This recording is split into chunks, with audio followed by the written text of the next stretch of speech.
Amigos televidentes, muy buenas tardes. Bienvenidos a la emisión meridiana del Noticiero Televen. Les saluda Cruzmila Ramos y este servidor, Ricardo Salmerón. Al ritmo de Scooby-Doo, papá, terminó la bomba, ¿no? Sí, señor. Muy movidos, muy contentos y nosotros, bueno, muy serios aquí, empezando a analizar lo que nos toca, la información del día. Vamos a comenzar, amigos. El único requisito para que los venezolanos en el exterior puedan votar en las elecciones presidenciales del próximo 22 de abril es tener residencia legal en el país donde se encuentran. Así lo informó la rectora del Consejo Nacional Electoral, Tania D'Amelio. El artículo 124 de la Ley de Procesos Electorales señala que debe tener residencia legal permanente en ese país, ciertamente, es decir, que desde luego tú puedes tener cédula venezolana, porque bueno, te saliste de aquí de Venezuela, te fuiste a otro país, simplemente necesitas la cédula de identidad independientemente que esté vencida. Allá en el exterior tienes que demostrar tu residencia legalmente, que sea ciertamente permanente.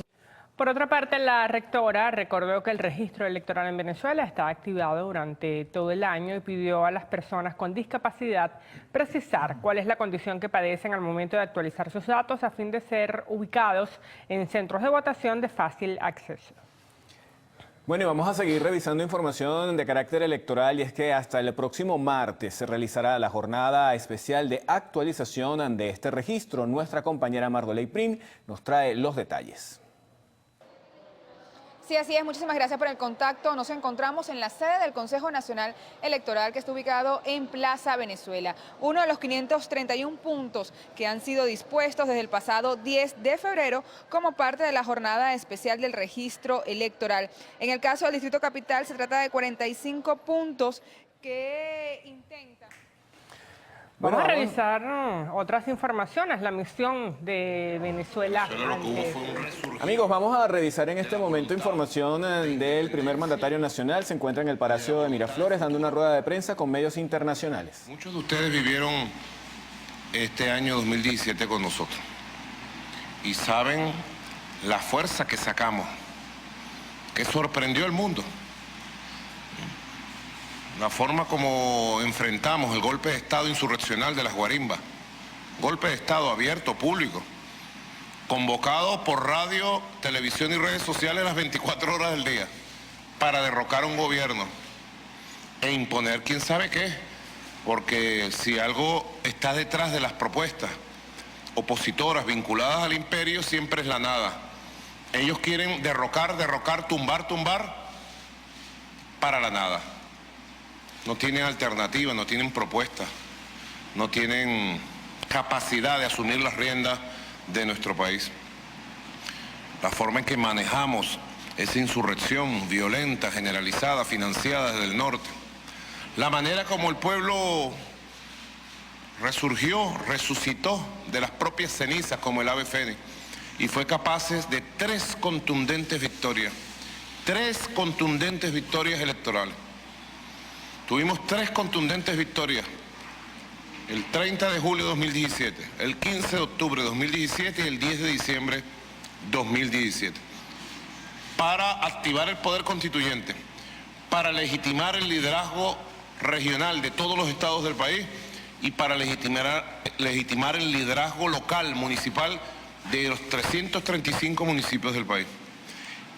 Y si fueron tres victorias contundentes contra tres formas distintas de acción electoral, el 22 de abril lo que viene es una victoria total, con la misma contundencia de las tres anteriores. Ustedes lo verán, porque hay una acumulación de deseos, de voluntades, de ánimo. Es lo que se llama la acumulación de fuerzas que ha ido creciendo, con una fuerza subterránea muy grande en la sociedad venezolana. Es el pueblo que mira, el pueblo que observa, el pueblo que piensa, ese pueblo que está aquí, convertido en camarógrafo, que piensa, que observa, que ve y que está seguro de su destino. Así que esto inicio de año 2018 ha sido de un gran dinamismo. Estamos a 15 de febrero. Hoy se están conmemorando 199 años del discurso de Angostura. Para ustedes, corresponsales internacionales, y para quienes me escuchan en el mundo, deben saber que se cumplen 199 años de la instalación del Congreso Constituyente del Orinoco, de Angostura, llamado así, Congreso Constituyente de Angostura. Fue el Congreso que fundó la Tercera República, la República de Bolívar, la bolivariana. Fue el Congreso que fundó Colombia, la grande, la de Bolívar. Fue el Congreso que trazó las coordenadas,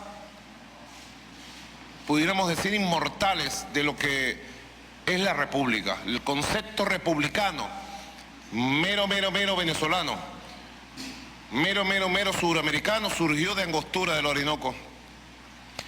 Y el discurso de Angostura, que fue el discurso de instalación del general libertador presidente Simón Bolívar, fue el discurso que trazó la doctrina republicana de la igualdad, de la libertad, de un gobierno eminentemente justo, eminentemente popular, como es nuestra doctrina. Hoy, 199 años, y nos dice mucho la fecha, y nos dice mucho el tiempo, porque son 199 años, 2 siglos de batallas, 2 siglos de batallas de ideas, de batalla por la verdad de Venezuela, de batalla moral, de batalla física. En aquel tiempo le tocaba a Bolívar, a Sucre y a nuestros libertadores con la lanza, con la espada, con la bayoneta, con el fusil. Hoy nos toca con la idea, con la palabra, con la verdad, con la movilización popular. Hoy nos toca con el voto. Al final los objetivos son los mismos.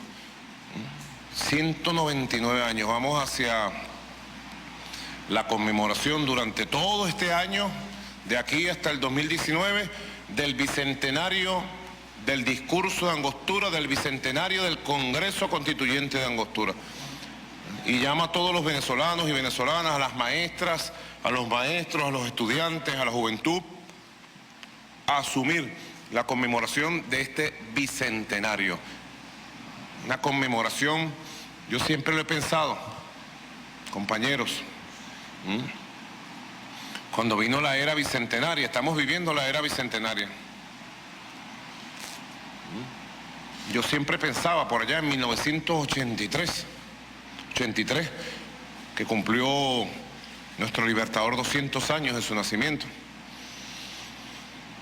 Y nuestra generación sentía la tristeza de ver un país postrado, liquidado, dependiente, totalmente dependiente de los gringos.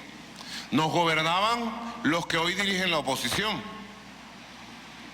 Y el país no tenía voz propia, pensamiento propio, pensamiento propio. El país era una secuencia de seguidillas de todo lo que se dictaba de Washington. Y uno decía, tanta gloria contenido en la historia para terminar como esclavos, como súbditos de un nuevo imperio. Esa indignación la llevábamos aquí, hasta que llegó Chávez. Y luego pensaba de otra forma. Decía, qué gloria tiene nuestro pueblo de poder conmemorar el bicentenario de su independencia del 5 de julio, del 19 de abril y de la era bicentenaria, siendo libre, soberano, con una sonrisa, caminando libre por las calles de Venezuela. Hoy siento eso. Hoy siento que nos llega el bicentenario del discurso de Angostura, que marcó la ruta. Colombianos, venezolanos, panameños, ecuatorianos, peruanos, bolivianos, suramericanos, debemos saber que el discurso de Angostura, un día como hoy, hace 199 años, marcó la ruta de la independencia de lo que es Colombia hoy, Boyacá. La ruta de Carabobo, la ruta de Bomboná, la ruta de Pichincha, de Junín, de Ayacucho. Marcó la ruta de la emancipación, de la liberación definitiva del yugo español de 300 años. Debe recordarse muy bien esto en Bogotá, en Lima, en Quito, en La Paz, sé que los pueblos lo recuerdan, en Panamá, ese inmenso territorio suramericano, amazónico, andino, caribeño, pacífico, centroamericano, que le tocó fundar al libertador Bolívar. Es mucha la historia que tenemos y la llevamos aquí, mira, en el cuerpo aquí, en el alma llevamos nuestra historia. 199 años de esta batalla. Y aquí estamos, mira, de pie y orgullosos de la historia. Nosotros somos portaestandartes, guardianes y custodios de la historia sagrada de Angostura, de Bolívar, de Boyacá, de Carabobo, de Bomboná, de Pichincha, de Junín, de Ayacucho y demás, más. Por eso es tan bonito esta rueda de prensa. Les doy las gracias por la presencia de ustedes. Saben ustedes que tenemos elecciones presidenciales el 22 de abril. Está en pleno proceso de despliegue el cronograma electoral. He recibido la respuesta positiva del Consejo Nacional Electoral y se va a extender hasta el 25 de febrero la inscripción de los venezolanos y venezolanas que viven en el exterior. Ya el consulado en Miami debe estar por abrir sus puertas. Creo que William va de cónsul para allá. Mentira. El vicecanciller de comunicación. Ya el canciller de la República, Jorge Arriaza, que anda en una gira por todo el Caribe, América Latina. Creo que hoy llegaba a El Salvador, la gira de la dignidad, la gira de la verdad. Ha dado las instrucciones precisas para que la comunidad de venezolanos y venezolanas que me lo solicitó en la Florida, en Miami, tenga el consulado abierto a partir de ahora y además pueda ejercer su inscripción electoral.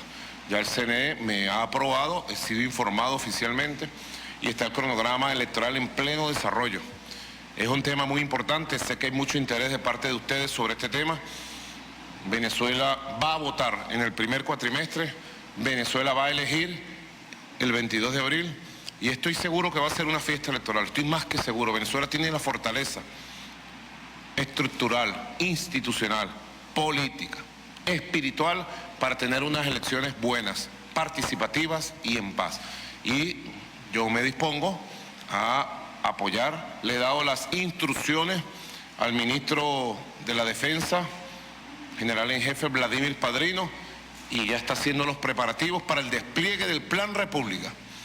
Un Plan República súper especial que va a permitir, como siempre, año tras año, elección tras elección, proteger el sistema electoral, el proceso electoral y garantizarle a los venezolanos el ejercicio pleno de su soberanía, de su derecho al voto y la transparencia y la pulcritud del proceso electoral.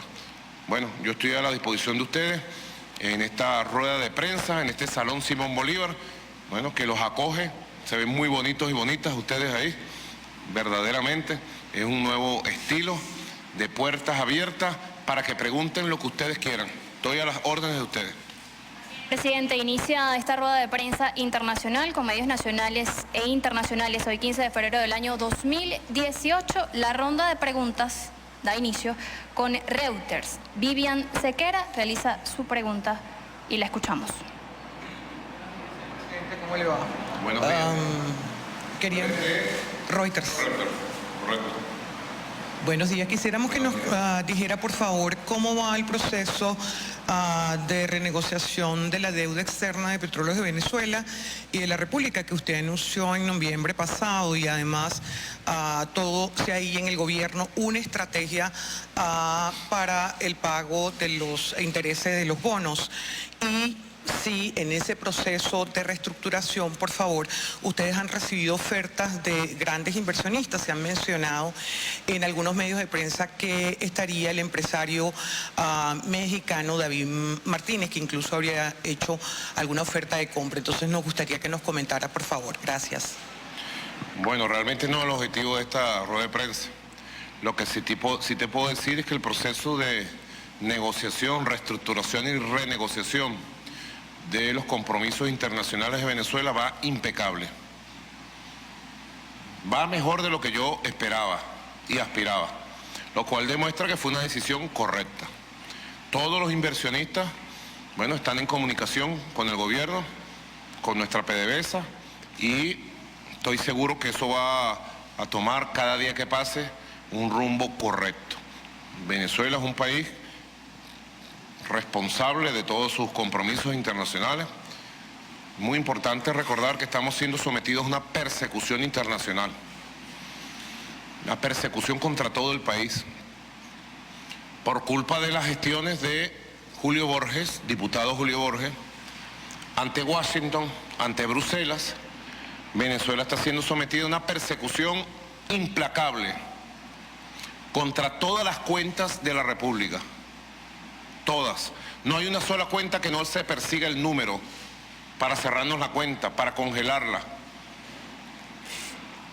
Persiguen las cuentas bancarias de los sectores privados. Saben los empresarios que me escuchan que estoy diciendo la verdad. No voy a nombrar a ninguno, porque yo me reúno regularmente con empresarios del país a conversar, a escucharlos. Todos tienen problemas a veces hasta para comprar un boleto, William. Un boleto de pasaje para volar de Nueva York a Miami. Presentan, ¿cómo se llama? La tarjeta de crédito y le dicen no se les puede vender el boleto. A empresarios, no digo militantes del Partido Socialista Unido de Venezuela, revolucionarios, no. Verdaderamente se ha desatado una locura de persecución financiera contra Venezuela. Y nosotros, bueno, hemos activado un conjunto de iniciativas para que en Venezuela nada se detenga, para que Venezuela siga haciendo sus compras internacionales y para que Venezuela siga renegociando y reestructurando sus compromisos externos. Lo que te puedo decir es que va muy bien. Bien, y la siguiente colega en hacer su pregunta es del diario The Washington Post, Rachel Krieger. La escuchamos. Buenas tardes, presidente. Mi pregunta es, a raíz del anuncio de las elecciones para el 22 de abril y la firma de un acuerdo que la oposición rechazó, se está hablando mucho sobre la posibilidad de un embargo petrolero por parte de Estados Unidos. ¿Qué consecuencias traería y cuál sería su reacción o respuesta a eso? Y tengo una segunda pregunta. Se ha dicho que este año se elevará la producción de PDVSA. Quería ver si me podía aclarar a qué le atribuye usted la caída de la producción y con qué se hará para elevar la producción. Bueno, gracias. Washington Post, Rachel Krieger. ¿Tú eres venezolana? Rachel, bueno, corresponsal de Washington Post. Aprovecho para transmitir sentimientos de condolencias y dolor al pueblo de los Estados Unidos por los sucesos de ayer en la Florida. Sucesos de violencia que dieron como resultado un cuadro dantesco de sangre, dolor, de muertos, que ha conmovido a la opinión pública de los Estados Unidos y podemos decir a la opinión pública mundial. Sentimientos de solidaridad. Y ojalá este mundo pueda superar todas las causas que generan violencia, que generan muerte, dolor, y podamos vivir en un mundo de paz, concentrarnos para vivir en un mundo con una cultura de paz, de convivencia, de respeto a los valores humanos, de respeto al ser humano. Bueno, el Washington Post, segunda pregunta, empiezo por la 2. Venezuela tuvo una merma en el proceso de producción petrolera provocado por un proceso de desinversión y por un proceso planificado para dejar sin recursos al país por parte de gerentes y directivos de PDVSA que están bajo las rejas, están presos, están procesados. En el proceso de investigación y proceso judicial cursa la investigación sobre el plan Exprofeso para hacerle daño a nuestro país, de sectores muy corrompidos, y también por un proceso de desinversión lamentable, producto de decisiones equivocadas que se tomaron en PDVSA y que crearon una camisa de fuerza para la inversión necesaria para reponer la capacidad productiva de los pozos. Aunque no es el tema de la reunión, ¿no? de la rueda de prensa exactamente, pero es muy importante la pregunta. Estoy motivado por la pregunta que tú has hecho. la camisa de fuerza que yo he roto. Y he creado condiciones nuevas para que la inversión fluya de sectores privados nacionales, de sectores privados internacionales, y pueda ir fluyendo crecientemente con créditos que estamos obteniendo en el exterior para aumentar la producción petrolera.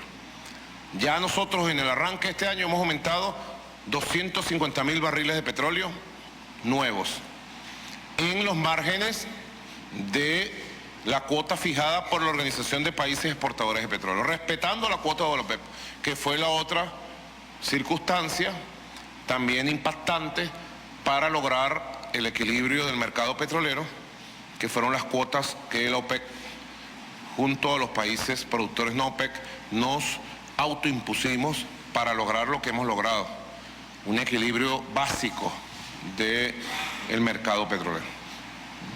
Los planes de producción con estas nuevas medidas que permiten el flujo de inversión en capital y de incorporación de equipos nos va a permitir, respetando las cuotas de la OPEC, aumentar la producción y llevarla al nivel que tenemos que llevarla.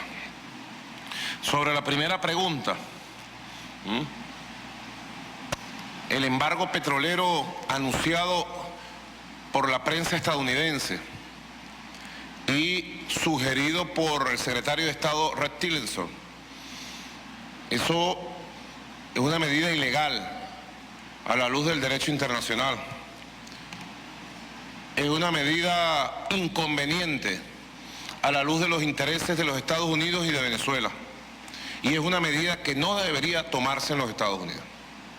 Sería uno de los errores más grandes en política internacional que cometería el presidente Donald Trump. Yo no sé si al final tendrá algún asesor que le abra la luz del entendimiento.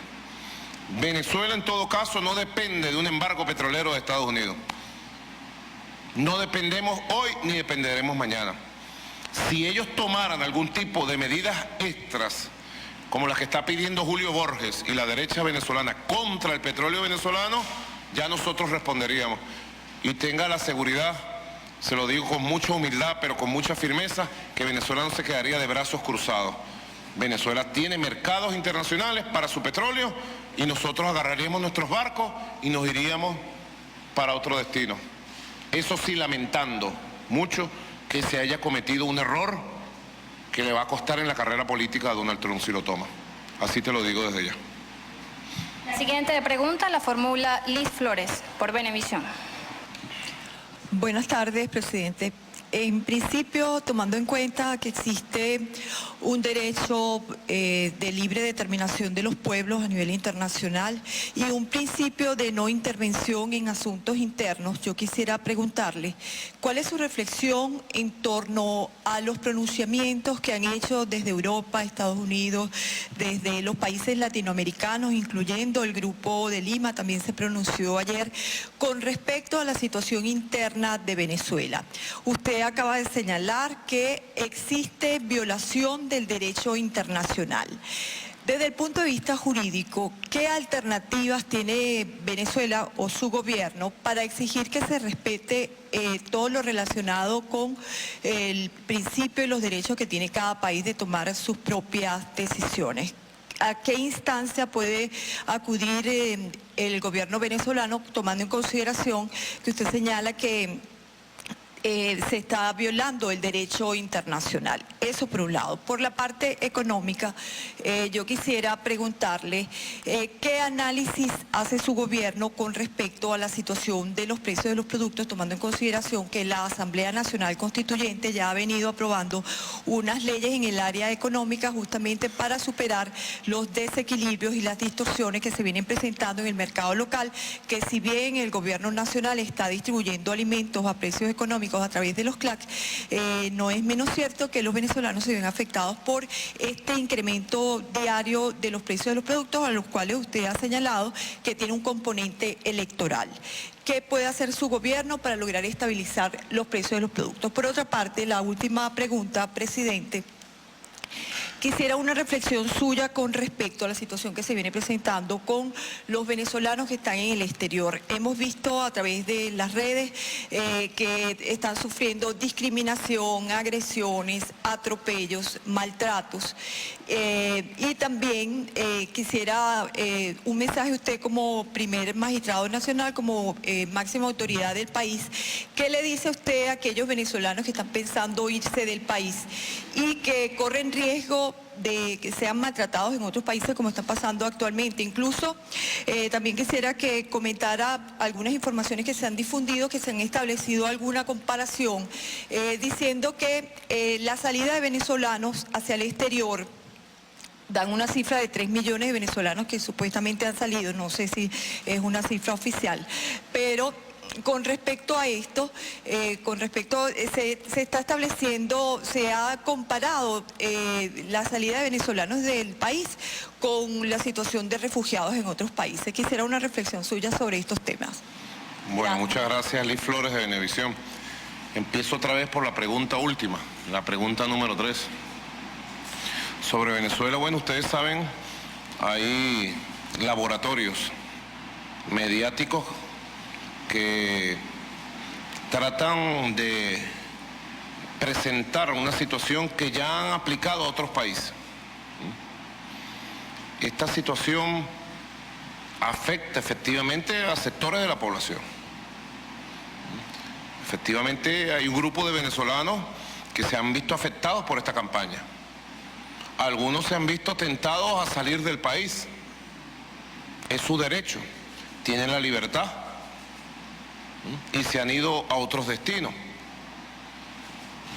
El número es muchísimo menor a las cifras que tratan de posicionar algunos presidentes del grupo de derecha antivenezolano, llamado Grupo de Lima, porque tratan de presentar ante los medios de comunicación que hay un éxodo masivo.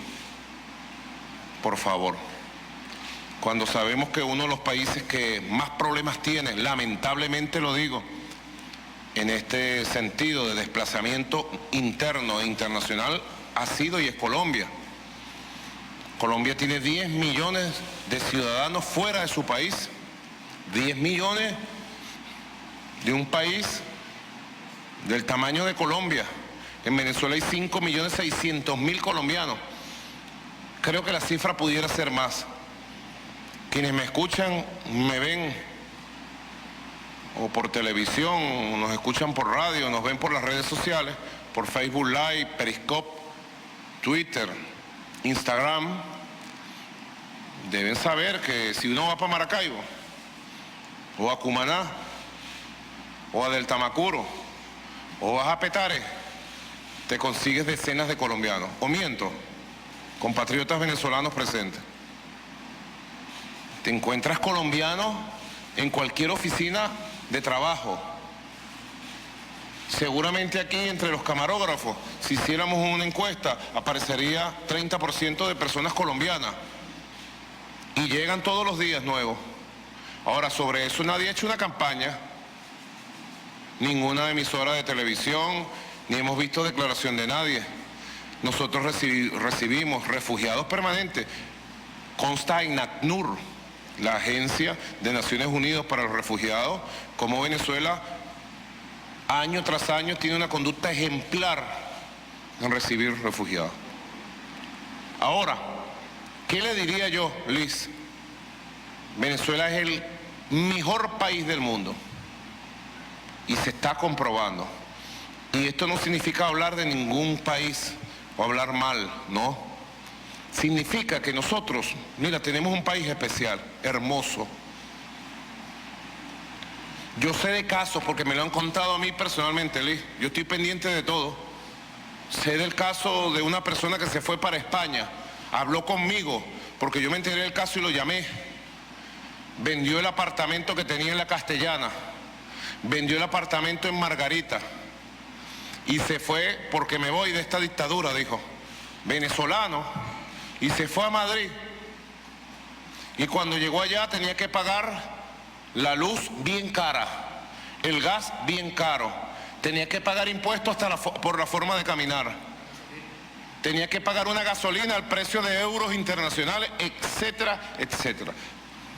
Y además tenía que pagar un alquiler para medio vivir en las condiciones que vivía aquí en Venezuela. Al final, al pasar el tiempo, terminó viviendo alquilado en un barrio en las afueras de Madrid, me cuenta él, y contaba un euro detrás del otro para pagar el alquiler. Y un día, llorando en su habitación, decidió: me regreso a mi país, y se regresó. Sigue siendo opositor, porque es muy opositor, muy. Es de los que ponen las banderas al revés, me dijo él. Presidente, yo soy de los que pongo la bandera al revés. No hagas eso, le dije yo. Pero descubrió que Venezuela es Venezuela, para nosotros los venezolanos, para nosotros pues. No quiero hablar o referirme de forma despectiva, como hacen de Venezuela en el exterior, de ningún país. Venezuela es Venezuela, ¿vale? Esto es nuestra hermosa patria y tenemos que construirla nosotros, convertirla en un paraíso de convivencia, de armonía, de felicidad. Mira los carnavales. Aquí no te cobran ni medio para ponerte tu disfraz y salir a bailar las mejores orquestas del mundo. Ve a hacer eso en otras partes. Sé de otra persona, una muchacha, clase media popular, la puedo llamar. Hizo lo mismo, ¿vale? Vendió el apartamento en Caricuao y se fue a Panamá y se encontró con la campaña contra los venezolanos en Panamá. ¿Y quién alenta la campaña contra los venezolanos en Panamá? La prensa de derecha, aliada de la MUP, aliada de Julio Borges. Y sintió en carne propia la discriminación de esa prensa de derecha y de sectores allá, no del pueblo panameño que nos ama, de sectores de la derecha. Una campaña xenofóbica. Al pasar de 6 meses vino, como me dijo ella: presidente, vine arruinada, yo, me dijo, ya sé lo que es la vida y mi país no lo cambio por nada, me dijo. Sigue siendo opositora, no la pude convencer. Y sé de otro caso que se fue a Bogotá. En Colombia se ha desarrollado una campaña xenofóbica anti-venezolana, anti-bolivariana, que no tiene parangón en 200 años. Yo rechazo las campañas xenofóbicas anti-venezolanas de la derecha regional, de la derecha internacional, de la prensa mundial contra los venezolanos y venezolanas. Y he dado orientaciones a la Cancillería, a todas las embajadas y consulados, de prestar apoyo especial, sobre todo ahora que abrimos la inscripción electoral. Ahí se va a ver el número de venezolanos realmente que están en el exterior, porque la inscripción electoral además va acompañada de un proceso de inscripción consular para el apoyo a los venezolanos en el exterior. Apoyar. Si son 2 venezolanos, hay que apoyarlo. Si es 1 millón, hay que apoyarlo. Lo que sea, hay que apoyarlo. Son nuestros compatriotas. Y que sepan los venezolanos y venezolanas que nos escuchan en el exterior, que aquí tienen su tierra, aquí tienen a un pueblo, aquí tienen su familia, aquí tienen a nuestra Venezuela. Un país inigualable, en calor humano, en solidaridad. Los que han vivido en el exterior sabemos, porque yo viví en una etapa, sabemos que es chévere ir para acá y para allá, pero que cuando uno llega aquí es nuestra patria. Hay que cultivar el amor a Venezuela, los valores de los venezolanos. Y a los venezolanos les digo, levanten la frente y defiendan donde estén en cualquier lugar del mundo su derecho a la dignidad y el respeto a nuestra condición de hijos de Simón Bolívar, de esta patria hermosa que amamos, que se llama Venezuela.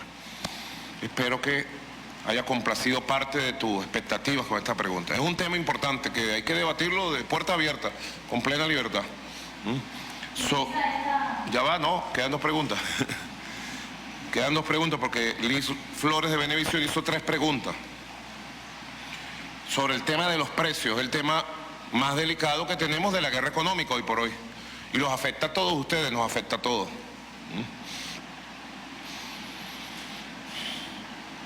Hay instrumentos y armas para controlarlo.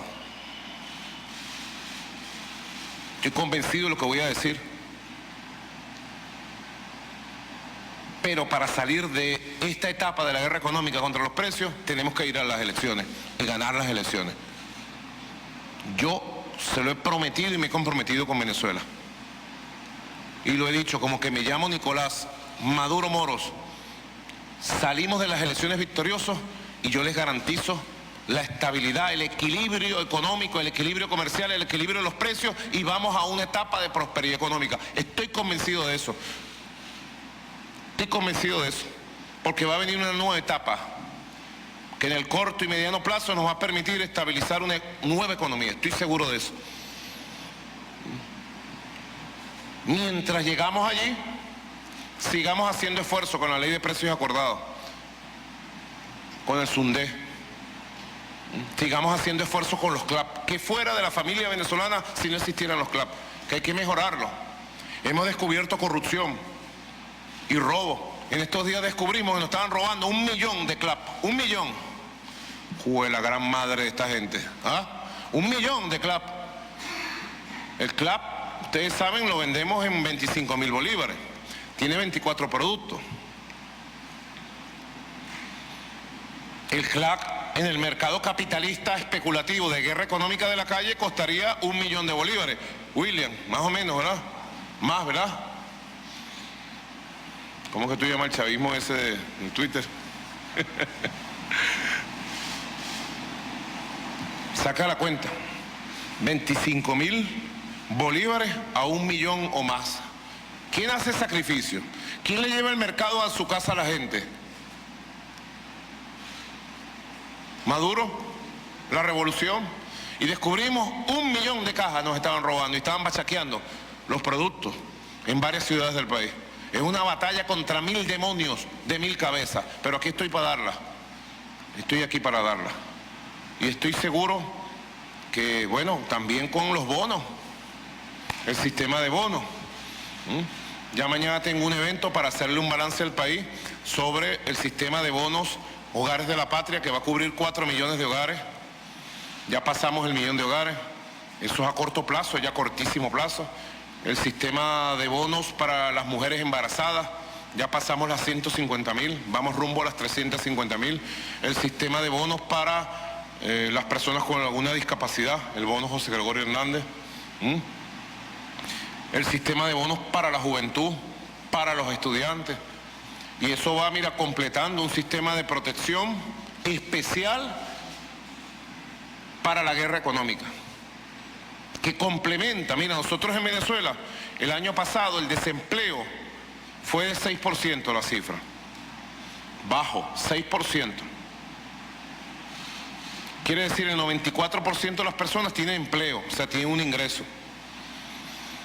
El 60% de las personas que tienen empleo es empleo formal, protegido, pues, con el HCM, esas cosas que ustedes saben. El 40% tiene el empleo informal, pero tienen derecho a la educación pública gratuita, a la salud pública gratuita, derecho a la vivienda, etcétera, etcétera. Es otro país. Ahora, el trabajador tiene un ingreso, ¿verdad? ¿Cuánto ganas tú? 1 millón de bolívares. ¿Cuánto cobras quincenal? 200.000. Y cuando le llega el bono de 700.000, o a la mujer que es jefa de la casa de él le llega el bono de 1.200.000 y al hijo le llega de 700.000. El sistema de bonos creado por el Carnet de la Patria es milagroso y es un sistema de acompañamiento, de protección. Abrazamos a nuestro pueblo. Por eso el milagro de la Revolución Bolivariana. Vamos a lograr la estabilidad, el equilibrio económico y la prosperidad, lo vamos a lograr. Es la tarea de todos, no es la tarea solo de Maduro, pero yo me comprometo de primero. Y sé que después del 22 de abril lo que viene es un proceso de expansión. Yo les dije a ustedes, después del 30 de julio viene la paz, con la elección de la constituyente, y la paz se hizo, ¿verdad? Hoy les digo, después del 22 de abril, hermanos y hermanas, viene la paz económica, la estabilidad económica, y la vamos a lograr. Y vamos a hacer de nuestro país una Venezuela bonita, mejor de la que tenemos. Así te digo, Liz. Y la tercera pregunta, que fue la primera, es sobre el autodenominado alias Grupo de Lima.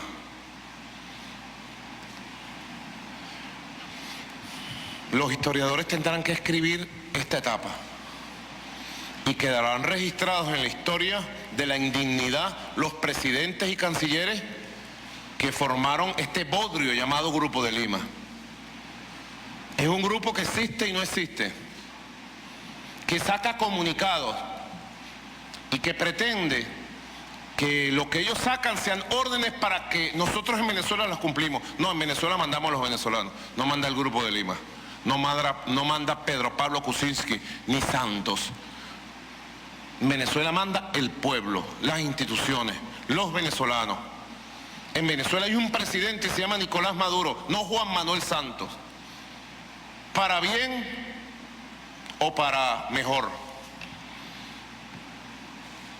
Así que ellos se irán secando. Son los gobiernos más impopulares del planeta. Pero Pablo Kuczynski tiene menos de 2 años en el poder y tiene 75% de rechazo. Y de acuerdo a las encuestas en Perú, el 56% de los peruanos quiere que renuncie, que se vaya. Kuczynski tiene dificultades para hablar español. Juan Manuel Santos sale de la presidencia de Colombia con 80% de rechazo popular. Mauricio Macri tiene 66% de rechazo popular en Argentina. Son los gobiernos más antipopulares, los gobiernos capitalistas de la oligarquía de la región. Y para mí es un honor que la oligarquía de la región haga lo que hace contra mí. Tengo un escudo, la bendición de Dios, las oraciones del pueblo. Y Venezuela se ha salido adelante. Venezuela no depende del Grupo de Lima para nada. Gracias a Dios, tenemos un país total y absolutamente independiente. Y así debemos mantenerlo. Fíjense ustedes la polémica que se ha dado por la Cumbre de las Américas. Que se pongan de acuerdo, ¿vale? El gobierno del Perú. Yo tengo aquí varias cartas que me han llegado. Ayer, ¿a qué hora, ministro? A las 4 de la tarde. Pónganse de acuerdo. A las 4 de la tarde llegó al Palacio de Miraflores esta carta de Pedro Pablo Kuczynski invitándome a la Cumbre de las Américas. Pónganse de acuerdo. Ellos quieren repetir con Venezuela el maltrato que le dieron a nuestra hermana Cuba. Pónganse de acuerdo. Los tenemos locos, ¿vale? Están como locos. Recuperen la sindéresis. Yo inclusive me atrevo a lo siguiente. Yo ratifico y estoy de acuerdo con la propuesta del presidente Evo Morales. Si ustedes quieren hablar de Venezuela, hablemos de Venezuela y hablemos de América del Sur y de América Latina. Yo le digo al presidente de Argentina, Mauricio Macri, con los que tengo diferencias absolutas, convoque, atrévase, no me tenga miedo, presidente Macri. Convoque como presidente de UNASUR a una cumbre de los países de UNASUR y yo voy a esa cumbre y nos vemos las caras. Y voy a defender la verdad de Venezuela. Convoquen una cumbre, ¿me tienen miedo? ¿No me quieren ver en Lima? Me van a ver, porque llueva, truene o relampaguee, por aire, tierra o mar, llegaré a la Cumbre de las Américas con la verdad de la patria de Simón Bolívar y de Antonio José de Sucre. Allí llegará la verdad de Venezuela a la Cumbre de las Américas. Tengan la seguridad de eso. ¿Y por qué me tienen miedo? Vamos a reunirnos. No aguantan las verdades nuestras. Yo no le tengo miedo a ustedes. Restablezcamos las relaciones de respeto, de comunicación, las relaciones diplomáticas. La llegada de la derecha a los gobiernos del continente significó que se impuso una intolerancia, un racismo ideológico contra Venezuela y la revolución bolivariana. Así lo digo, un racismo ideológico, si cabe el término. Vamos a desarrollar el concepto, un racismo ideológico. Se impuso una intolerancia. O se hace lo que dicen ellos, o uno no está invitado, o uno se va, o uno es perseguido por ellos. Por favor, América Latina es diversa, y debemos aprender a convivir en la diversidad de las culturas, de las ideas políticas y de las ideologías existentes, producto de las luchas de nuestros pueblos de todos estos años. Debemos aprender, reaprender. La derecha tiene que reaprender, hacer el curso básico de tolerancia política, de democracia, de tolerancia ideológica. Señor Santos, el señor Kuczynski, el señor Macri tienen que hacer el curso básico de democracia y tolerancia ideológica y política. No digo Temer, no, de Temer no digo nada porque Temer no es presidente electo. Temer es un usurpador de la presidencia de Brasil. Yo le digo a Temer lo mismo que le dijeron las garotas en el Carnaval de Río, fora Temer, es lo único que se le puede decir a Temer. Elecciones en Brasil democráticas, libres y soberanas. Así eso es lo que puedo yo expresar sobre esta gente y espero que más temprano que tarde se restablezcan relaciones de respeto en todo el continente. Yo creo en eso, en las relaciones de diálogo, comunicación y respeto. Presidente, ahora escuchamos por Rusia Today a Erika Ortega Sanova.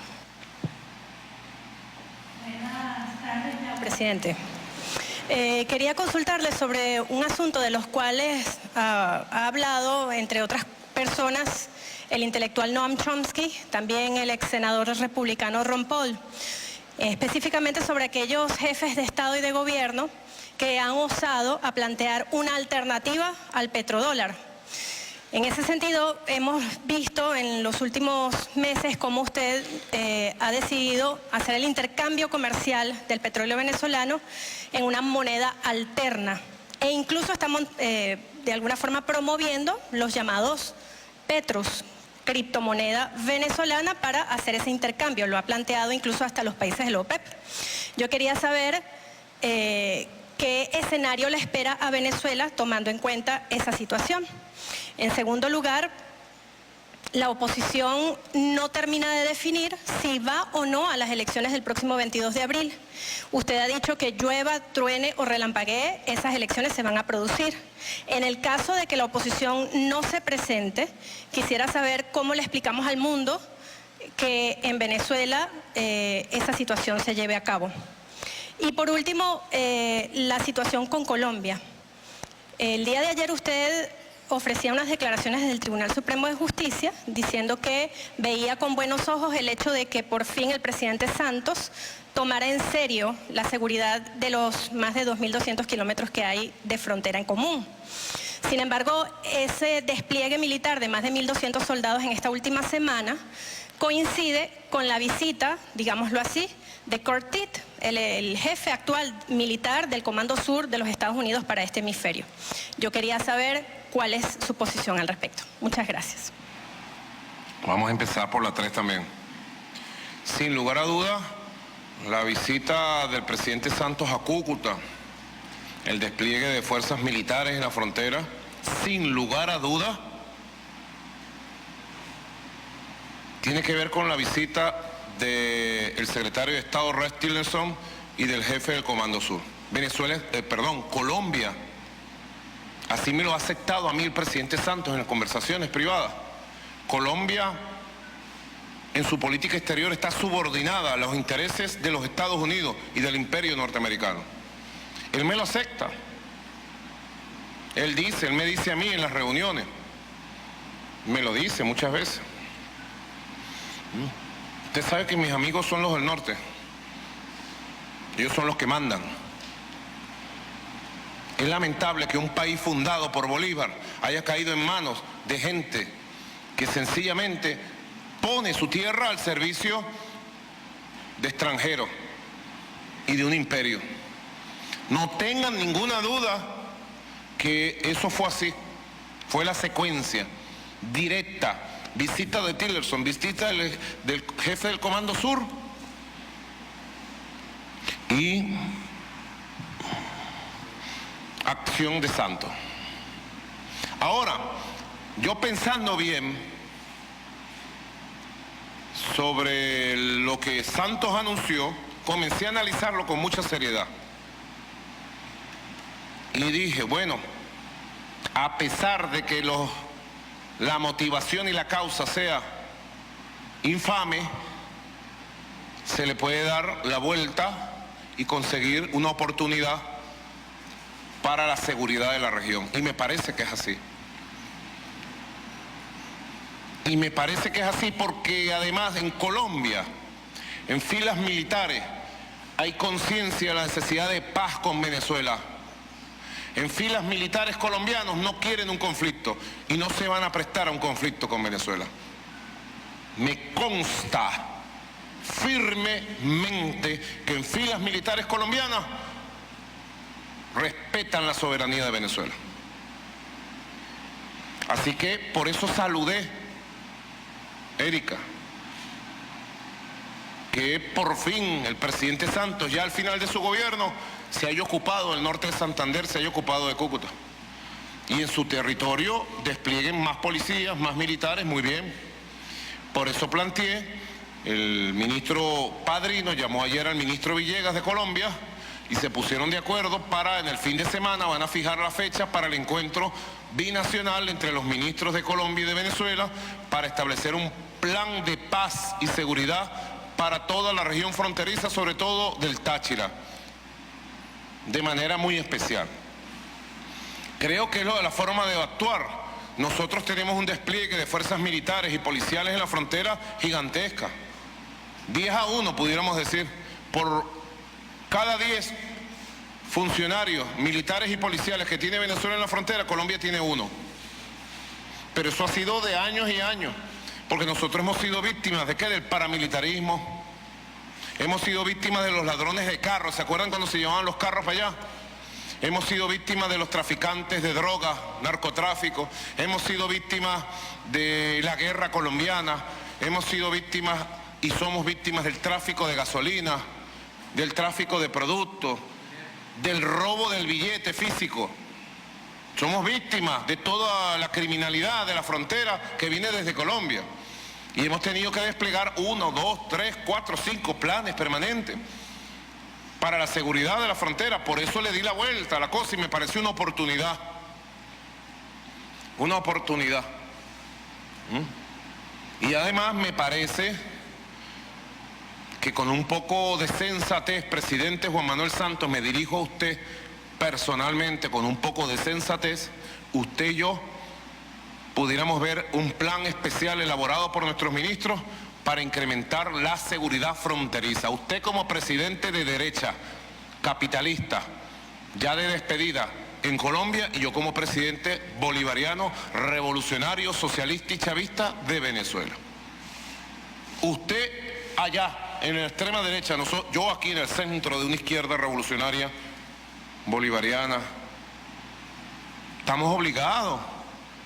¿O es que ustedes creen que existe una maquinita para programar la separación de Colombia y Venezuela y poner a Colombia más al norte y a Venezuela más al sur? Eso existe, ¿no?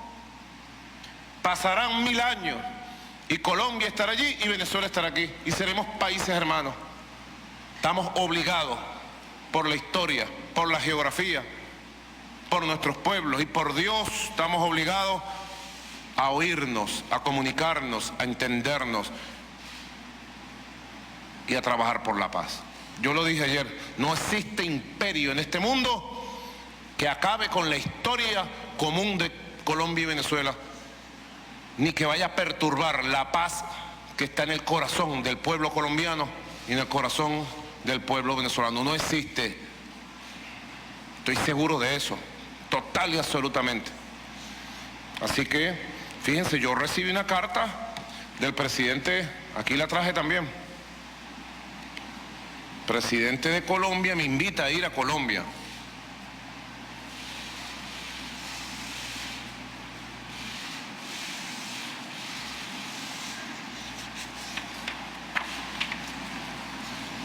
Para conversar algunos temas que tienen que ver con nuestra región. Presidente Juan Manuel Santos, para hablar estos temas necesitamos comunicación, respeto, paz. Eso es lo que yo quiero. Yo amo al pueblo de Colombia. Nosotros amamos a Colombia profundamente. Profundamente amamos a Colombia. Yo lo puedo decir. Yo no sé si el presidente Santos ama o no a Venezuela. por las acciones que él toma contra los venezolanos en Colombia, creo que los odia. Y se lo voy a decir cuando lo vea. Si llego a ver al presidente Santos, le voy a reclamar férreamente por sus expresiones xenofóbicas y de odio contra el pueblo de Venezuela. Ahora, es el presidente de Colombia, yo tengo que hablar con él y decirle las verdades nuestras. Y también le voy a decir que yo amo al pueblo de Colombia, como siempre se lo he dicho. Yo amo más al pueblo de Colombia que el presidente Juan Manuel Santos. Estoy seguro de eso. Respeto más al pueblo de Colombia que el presidente Juan Manuel Santos. Y con esto no lo ofendo. Sencillamente es una cuestión de sentimientos, de amor. Así son los sentimientos, pues. Así que yo aspiro que muy pronto se dé estas conversaciones directas con los ministros y podamos tener un plan integral de paz, seguridad para toda la frontera, especialmente para la frontera del Táchira. Presidente, así finaliza esta primera ronda de preguntas con medios nacionales e internacionales asistentes al Salón Simón Bolívar en el Palacio de Miraflores. Y nos disponemos a escuchar también a quienes se conectan a través de esta rueda de prensa internacional, colegas de medios extranjeros y también, por supuesto, representantes de otras instancias. Comenzamos con Fred Mills, profesor de filosofía de la Bowie State University desde el estado de Maryland, Estados Unidos. Escuchamos de inmediato su interrogante. Soy Fred Mills, profesor de filosofía en la Universidad Bowie State en el estado de Maryland, los Estados Unidos. Mi pregunta es, dado la situación de que los Estados Unidos quiere reimponer la doctrina Monroe y restablecer su hegemonía en toda la región, pero en una situación donde ya existe un mundo multipolar, ¿qué esperanza tiene o qué expectación tiene que se puede mejorar las relaciones entre la República Bolivariana de Venezuela y los Estados Unidos? Bueno, esta pregunta que recibimos de Maryland, los Estados Unidos, del intelectual y profesor universitario Fred Mills, es muy importante. Yo siempre tengo esperanza y siempre trabajo con mucha certeza porque la diplomacia se imponga al conflicto. Yo siempre estoy trabajando, siempre. Desde los Estados Unidos de Norteamérica se trata de imponer la doctrina Monroe, nuevamente, 200 años después. Fue Bolívar en tiempos como este, hace 199 años, que dictó la pauta de la doctrina bolivariana, la unión en la diversidad, en un solo bloque de fuerzas de América Latina y el Caribe. Antes la América meridional, antes la América hispana. Fue Bolívar que buscó la unión en una sola gran potencia de toda América, frente a la doctrina que ya Monroe esgrimía desde las antiguas 13 colonias, desde por allá, desde Massachusetts, Washington, Filadelfia, Baltimore, alrededor del río Delaware, de América para los americanos. Pero ellos dicen América para ellos, porque para ellos americanos son solo ellos, a los supremacistas estadounidenses. Ellos creen que América es Estados Unidos y lo demás ¿qué somos? ¿Qué somos los demás? Americanos del sur, latinoamericanos nos llaman ahora, caribeños. No hay posibilidad de que se imponga la doctrina Monroe, ni por las buenas ni por las malas, ni por la fuerza ni por el engaño, como decía el Libertador. No van a imponer la doctrina Monroe, no la van a imponer. América para los americanos, decimos nosotros, sí, para los americanos del sur, para los venezolanos, para los colombianos, para los argentinos, para los brasileños. Cero doctrina Monroe. Aquí lo que se va a desarrollar, profesor Fred Mills, es la doctrina bolivariana, la doctrina libertaria de América Latina y el Caribe. Yo seguiré buscando a todas las instancias del poder de los Estados Unidos espacios para el diálogo, para que se nos escuche. Yo se lo he dicho a muchos visitantes que han venido de Estados Unidos. que recibo regularmente. Venezuela es un país democrático, libre, constitucionalista.